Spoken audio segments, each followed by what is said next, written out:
ចាក់ដីរំលោភមាត់ច្រាំងទន្លេសាងសង់សំណង់រឹងដោយមិនមានច្បាប់អនុញ្ញាតនៅភូមិក្បាលជ្រោយសង្កាត់ព្រៃឯងខណ្ឌច្បារអំពៅ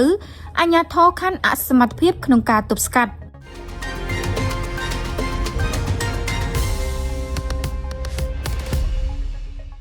មានលុយមានអំណាចទៅអាចធ្វើបានករណីចាក់ដីចូលមាត់ច្រាំងទន្លេរំលោភបំពានដីចំណីមាត់ច្រាំងទន្លេសាងសង់សំណង់រឹងបានយ៉ាងកក្លឿនមិនញញើតនឹងច្បាប់មានហើយហេតុអ្វីមិនអនុវត្តចំពោះទីតាំងដែលស្ថិតនៅភូមិក្បាលជ្រោយសង្កាត់ព្រៃឯងខណ្ឌច្បារអំពៅរាជធានីភ្នំពេញចំណែកមន្ត្រីប្រចាំតំបន់កំពុងរក្សាភាពស្ងៀមស្ងាត់ឬកំពុងដេកលង់លក់តើការចាក់ដីចូលមាត់ច្រាំងទន្លេខាងលើមានលិខិតអនុញ្ញាតឬមួយយ៉ាងណាប្រហែលជាខ្លាចឥទ្ធិពលអំណាចម្ចាស់ទីតាំងខាងលើហើយទេដឹងដោយលើមកថាម្ចាស់ទីតាំងខាងលើគឺជាអង្គការដ៏មានឥទ្ធិពលម្នាក់នៅក្នុងប្រទេសសូមមន្ត្រីជំនាញពាក់ព័ន្ធសូមមេត្តាចុះត្រួតពិនិត្យជាក់ស្ដែងបន្ទាប់ពីអង្គភាពសារព័ត៌មានយើងបានធ្វើសេចក្តីរាយការណ៍វគ្គ1 2និងវគ្គ3នៅរុស្ស៊ីថ្ងៃទី13ខែឧសភាឆ្នាំ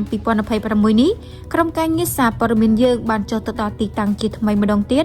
និងបានឃើញថាទីតាំងខាងលើបានហុំព័ទ្ធរបងដើម្បីងាយស្រួលនៅក្នុងការបិទបាំងភ្នែកមហាជននិងអ្នកសារព័ត៌មានក៏ប៉ុន្តែជាចម្ងល់របស់អ្នកសារព័ត៌មានដោយឃើញថាទីតាំងខាងលើនៅតែមានសកម្មភាពជាដដែលខណៈដែលអង្គភាពយើងបានរាយការណ៍ជូនថ្នាក់ដឹកនាំខណ្ឌក្រុងកន្លងមករួចហើយតែមិនមានការឆ្លើយតបឬក៏ការបំភ្លឺណាមួយពីម្ចាស់ទីតាំងនោះទេ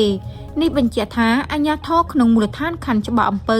មិនមានសមត្ថភាពគ្រប់គ្រាន់ក្នុងការគ្រប់គ្រងមូលដ្ឋានរបស់ខ្លួនការចាក់ដីរំលោភចូលមាត់ច្រាំងទន្លេខាងលើរឹងជាងការអនុវត្តច្បាប់ឬមួយអនុក្រឹត្យខ្លាំងជាង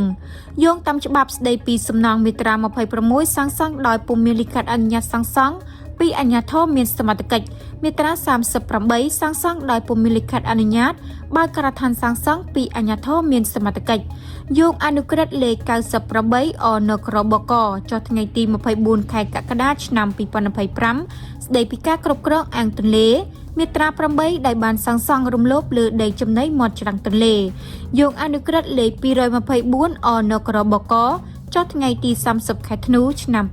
2020ស្តីពីលិខិតអនុញ្ញាតសាងសង់មាត្រា8សាងសង់ដោយពុំមានលិខិតអនុញ្ញាតសាងសង់ពីអាជ្ញាធរមានសមត្ថកិច្ចមាត្រា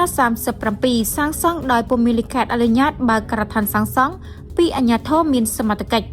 យោងអនុក្រឹត្យលេខ98អនគរបកចុះថ្ងៃទី24ខែកក្កដាឆ្នាំ2015យោងអនុក្រឹត្យលេខ224អនគរបកចុះថ្ងៃទី30ខែធ្នូឆ្នាំ2020អង្គភាពសារព័ត៌មានយើងស្នើសុំលោកសាយសំអល់ក្រសួងរៀបចំដែនដីនគររូបនីយកម្មនិងសំណង់លោកថោចេថារដ្ឋមន្ត្រីក្រសួងធនធានទឹកសូមមេត្តាជួយពិនិត្យមើលម្ចាស់កម្មសិទ្ធិអចលនទ្រព្យដែលចាក់ដីចូលមាត់ច្រាំងទន្លេរំលោភបំពានមាត់ច្រាំងទន្លេដែលមានទីតាំងខាងលើថាមានប្លង់ស្របច្បាប់ឬមួយយ៉ាងណាហើយដីនោះមានទទឹងនិងបណ្ដោយប៉ុន្មានម៉ែត្រដល់ក្តីអនុគ្រោះ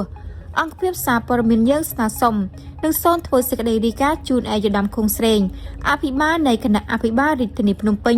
និងជាគណៈមេបញ្ជាការឯកភាពគ្រប់គ្រងសម្បត្តិរដ្ឋសូមមេត្តាចាត់មន្ត្រីជំនាញចុះត្រួតពិនិត្យក្នុងករណីខាងលើដោយក្តីអនុគ្រោះ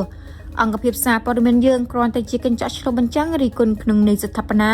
និងសូមរងចាំការឆ្លើយបំភ្លឺគ្រប់ស្ថាប័នពាក់ព័ន្ធគ្រប់ពេលម៉ោងធ្វើការតាមរបបអ្នកសារព័ត៌មានសូមអរគុណ